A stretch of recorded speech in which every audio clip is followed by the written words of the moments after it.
Hello guys, स्वागत है आज की हमारी साइकोलॉजी की वीडियो में। और आज हम बात करेंगे जो हमारे टीचिंग लर्निंग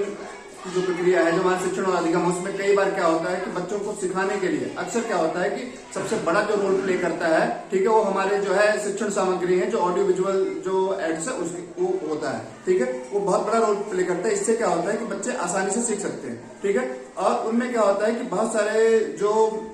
होते हैं कि जो टीचिंग एड होते हैं, इसमें क्या होता है, वो ऑडियो होते हैं, जैसे रेडियो में केवल सुन सकते हैं, ठीक है, किसी चीज को बच्चों को केवल सुनाया जा सकता है। लेकिन क्या होता है कि बहुत सारी चीजें क्या होता है केवल विजुअल होती है, ठीक है, विजुअल होती है। जैसे हमारा ब्लैक बोर्ड है, ठीक है, एक चार्ट पेपर है, ठीक है, उसमें क्या होता है कि केवल बच्चों को दिखाया जा सकता है, ठीक है।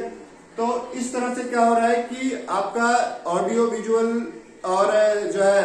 और कुछ होते हैं कि जो दोनों होते हैं, जैसे टीवी होता है, उसमें जो है आपको दिखाई भी दे सकता है, बच्चे देख भी सकते हैं और बच्चे सुन भी सकते हैं।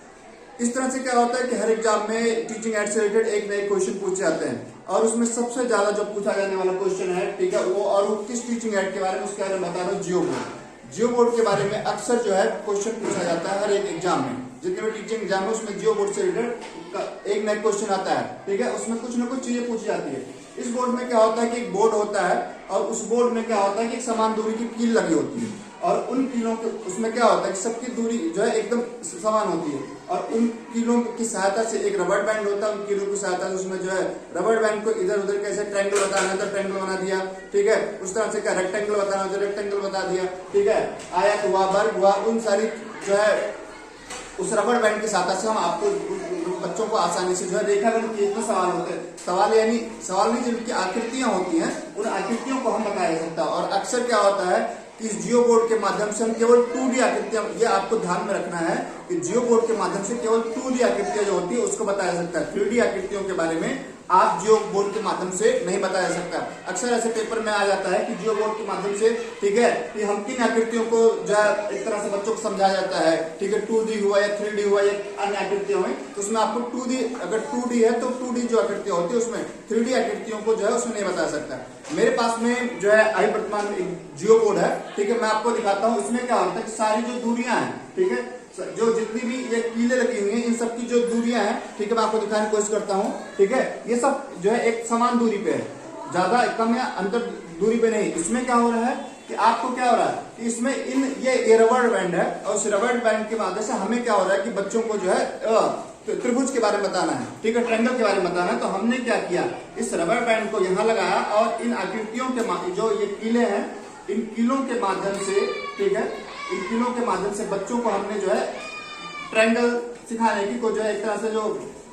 त्रिभुज है, ठीक है, हमने उसको सिखाने की कोशिश की, ठीक है। हमने इस तरह से इस कीलों के माध्यम से क्या हुआ कि हमने रबर बैंड को लगाया, और उससे क्या हुआ कि त्रिभुज बन गया, ठीक है, त्रिभुज बन गया। अब क्या होता है कि इन बच्चों को हम इस तरह से रेखागणित की जो आकृतियां हैं उसको आसानी से सिखा सकते हैं। ये जियो बोर्ड है, जियो बोर्ड में जिससे मैंने जो है एक रबर की सहायता से, ठीक है, रबर की सहायता से हमने ट्रायंगल बना दिया। इसी के साथ में क्या हो रहा है कि अगर हमें इसी बोर्ड में हमें वर्ग बच्चों को दिखाना है कि वर्ग की आकृति कैसी होती है, क्या होती है, उसके बारे में बताएंगे, ठीक है। हमने क्या किया कि जो दूरी है वो समान दूरी है, और जो है ये इस तरह से क्या हुआ, हमने एक वर्ग बना दिया, ठीक है। वर्ग के साथ में क्या हो रहा है कि हम इसको वर्ग के साथ में हम इसको आयत भी जो है बच्चों को आयताकार जो चीजें होती है उसको दिखाया जा सकता है, ठीक है, जो पंचभुज होते हैं, ठीक है, ट्रायंगल, रेक्टेंगल, जितनी भी चीजें होती हैं उन आकृतियों के बारे में बताया। आकृतियां जो है रबर बैंड को आप इधर उधर करते जाइएगा एक किलो में लगा के, ठीक है, आप उन आकृतियों के बारे में आप बता सकते हैं बच्चों को। तो जियो बोर्ड जो है वो अक्सर क्या होता है कि क्वेश्चन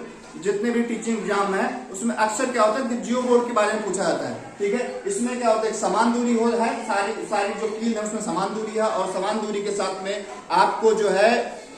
इस जियो बोर्ड के माध्यम से बच्चों को आसानी से, ठीक है, बहुत आसानी से और अच्छे से बच्चों को समझाया जा सकता है। जो रेखागणित है उनकी जो आकृतियां हैं उनके बारे में, चाहे वो त्रिभुज समझाना हो, चाहे वो जो है वर्ग समझाना हो, चाहे आयत समझाना हो, सब कुछ इस जियो बोर्ड के माध्यम से आप बच्चों को सिखा सकते हैं, आसानी से बच्चों को समझ में आ सकता है। और सबसे इंपॉर्टेंट चीज है कि जो जियो बोर्ड है, जियो बोर्ड में केवल 2D आकृतियां जो होती है, ठीक है, यानी जो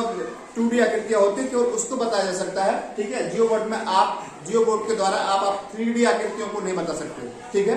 आप जो है 3D आकृतियों को बच्चों को इसमें नहीं बता सकते, तो ये आपको ध्यान में रखना है। अक्सर क्या होता है पेपर में इस तरह चीजें पूछी जाती है, उसमें 3D ऑप्शन भी होता है, लेकिन आप जियो बोर्ड में 3D आकृतियों को नहीं बता, केवल आप 2D आकृतियों को बच्चों को रेखागणित की जो 2D आकृतियां हैं उनको सिखाया जा सकता है। तो ये अक्सर पेपर में पूछा जाता है। और आपको ये पूरी ध्यान रखना है। दूसरा क्या हो रहा है कि कौन सी रेखागणित, ठीक है, जो रेखागणित के जो है वो उसमें उसको ध्यान रखना कि उसके जो आकृतियां हैं उसको बताया जाता है इसके माध्यम से। तो